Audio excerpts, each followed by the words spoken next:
Today, we're going to talk about the Tromp wall attack. And I didn't even know it was called that until Kostya baptized it as such in one of our videos that I will link below. Now, this is, I think, an important structure to know about, whether you do it as from the Trompowski, as in this game, or in a variety of other ways that we can get to this structure. It doesn't happen that often, but definitely something to be aware of.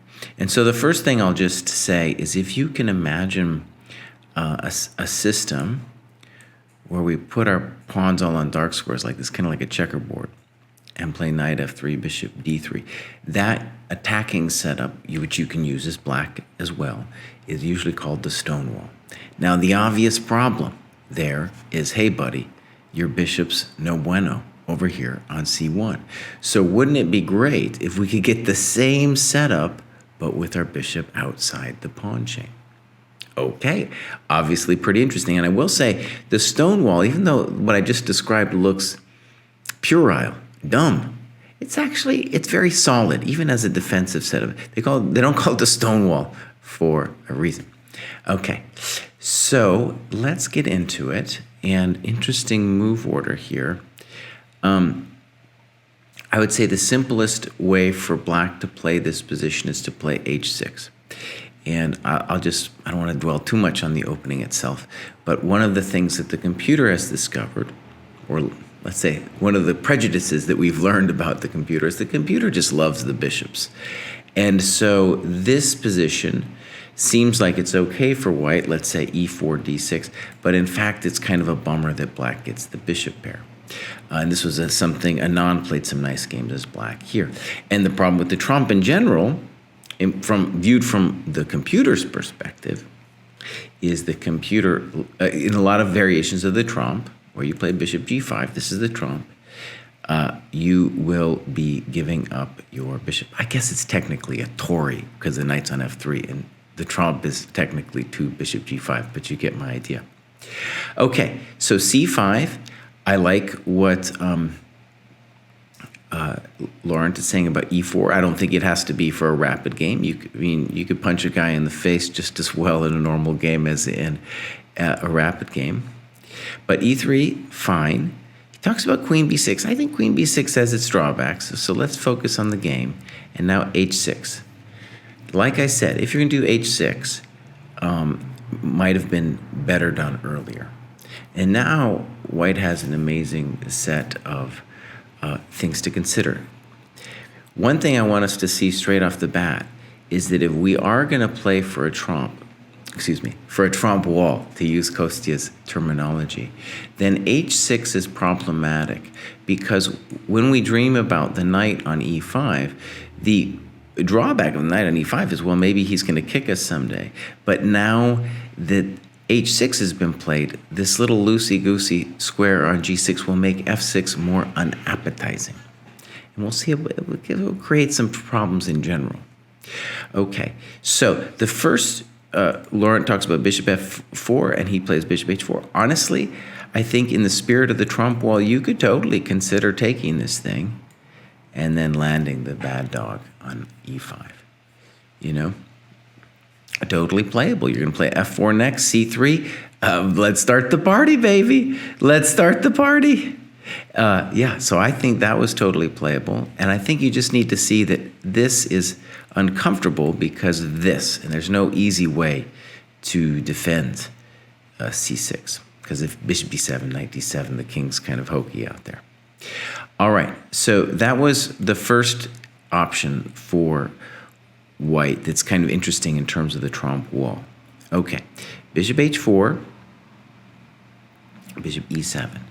Now, one thing I will say is a lot of these have similarities to London positions, and there's a lot of now London ideas with knight e5. One of the nice things, if you imagine the bishop here, is knight e5. You are also taking away the problem of London, which is sometimes the guy wails on you with knight h5, f4. I actually wanted to say that bishop f4, this is a favorable version of the London for black, because we can either play knight h5 now or knight c6, and we do not have to worry about, bishop g5. And that was in Laurent's notes. I think that's kind of, let's say that's well-known theory, London theory. So h6 in that position, advantage to black. In the stonewall positions, like I said, I don't think h6 is an advantage. In addition to the g6 square, later he might have to worry about g4, g5 opening up his king position, using h6 as a lever. Okay, bishop e7. Let me just mention that dc followed by c4 is, to my mind, a good position for white. It's a little bit lame-o, you know, old school lame-o, but okay. c3, here we go, and now knight e5. Okay, so here we have this fascinating position, and I kind of like black's response, so let's do it. Knight f d7, snip. I definitely think you're going to have to take it, and then f4. And one of the things that we should talk about here, we need to talk about, is something obvious, namely that when we took on e7, we developed the queen for free, and now with all these pawn moves, black has the development advantage. So what white has done is this very ambitious trade where he's given black time in return for setting up this position. And we're going to see that black doesn't understand or doesn't feel the need to try to get something out of the position right now, right now, before white achieves domination. Okay? So let's presume for a second that this is correct, and then I'm going to yell at black for this move. I think that's abysmal. Now let's just talk about what black thinks when he's playing b6. He's saying to himself, oh, if I fix my bishop on c8, I'll be great. But the problem is that what do we have now? Well, we have really, in a lot of ways, a French structure where pawns are pointing towards the king side, and black must, let me emphasize it again, must play f6. We've talked about this in other game reviews, actually, where you need to play f6 to bring defensive resources to your king, because especially if we give white some time, he's going to start loading up over there. And we're going to talk a little bit more about the deficiencies of b6 in a second. But to me, f6 was absolutely the question. And one thing I want to encourage you, Laurent, when you do these reviews, this is for everybody, when you say something like f6 is what I expected, give a variation and evaluation of what you think is going on. Because, I'm curious, right? To me, I'm starting to get hopeful as black here, you know? Because I don't see how you hold the e5 square. That's the problem that I see for you here. And if you don't hold the e5 square, then he is going to be better, right? Because he will play e5 himself, right? Okay, so I think black is doing great in this position, which is surprising because it feels like everything you did was correct, but what you didn't, you needed, I guess, to play bishop d3 first. Imagine bishop d3, b6, and then knight e5. Then we got him, you know? Then we got him. All right, so let's look at the game. Knight e5, f e5, b6, knight f3, bishop a6, snip, snop. Now, one of the things you say here is, I can't keep my light square bishop, so I trade it for some tempi. Yes, but what I really want you to see and focus on here is that at this point, what I felt you were doing is you became obsessed with mating the guy right away. And yes, you might mate him, but more importantly, it's important to focus on that he's got two problems. In addition to the king being weak, the knight is absolutely abysmal, absolutely abysmal. And what he needs to focus on is how does he fight for the e5 square? It might not look like much, right? But if we're right, and I think we are, in saying that he must fight for f6, then he's going to have a trouble playing it if his knight can't challenge the e5 square, right? Okay, so queen e2, let's just presume that that's okay, and let's say knight c7 is incorrect, or at least ideologically incorrect.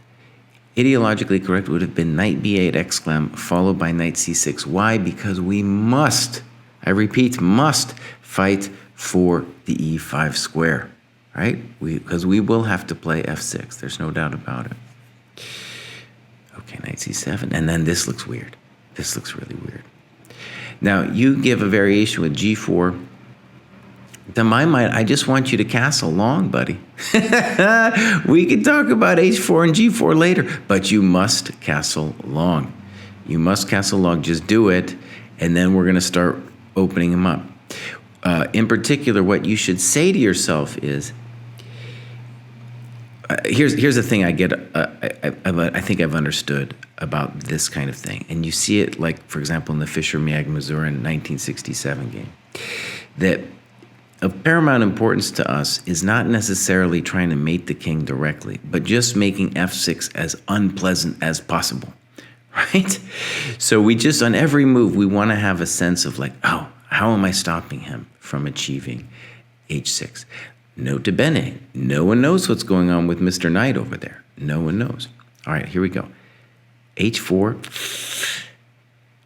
f5. Now, I think this was it. You give it an exclam, but now that he's lost the fight for f5, for e5, I have a hard time seeing why we're just not crushing him if we play for castles and g4, right? We'll be killing him. And like you said, you could put h5, f4, knight h4. That's kind of fancy.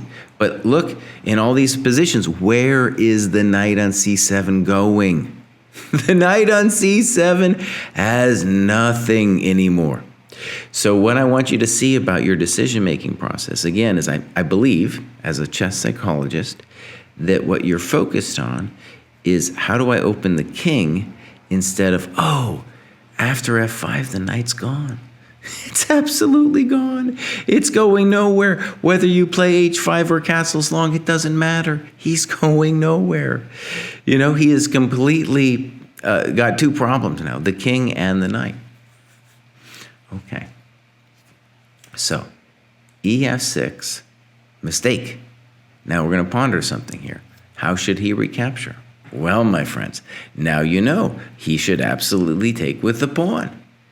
Absolutely, no question, take with the pawn. Not even, not even a question. And now you have to worry about e5, but more importantly, now you don't have to worry about all kinds of stuff. The knight can dream about knight e8, d6 now, can dream about e5, knight e6. He's got play. And I think both players maybe thought this was no bueno because it looks like we're loosening the king, but oh my gosh, if we fix our knight and in the process kill your knight, how bad can it be, right? Okay, so one of the things, I just going on a little rant here about this French structure, but let's say the obvious. Knowing that French structure is key to knowing how to do this Tromp wall attack, because you get a lot of positions where the knight on e5 turns into a pawn, right? And that goes also for the normal, let's call it stone wall as well, for both colors. All right, so here we go. One thing I do admire about the way Laurent plays this game is he's clearly an angry man because he wants to fight and fight and fight. So he plays knight e5, and black correctly snips on h4. Now let me just say, Laurent, wait, what are we doing here? Of course we castle long. There's no question. We castle long, man. You put the pawn on h4 to do some fancy things. Well, get ready to do your fancy things. Okay, but you can't castle long now with h4. Okay, so this all happens. And black defends valiantly, and I spent some time here for Laurent, like trying to imagine, could I somehow take the queen and play around with my knight, but I never found a way really to make it work. So if anything, I thought Laurent was maybe pushing his luck in a lot of these positions where, for example, here, I don't know why e5 is impossible. And actually, this is a side note to conclude this lecture.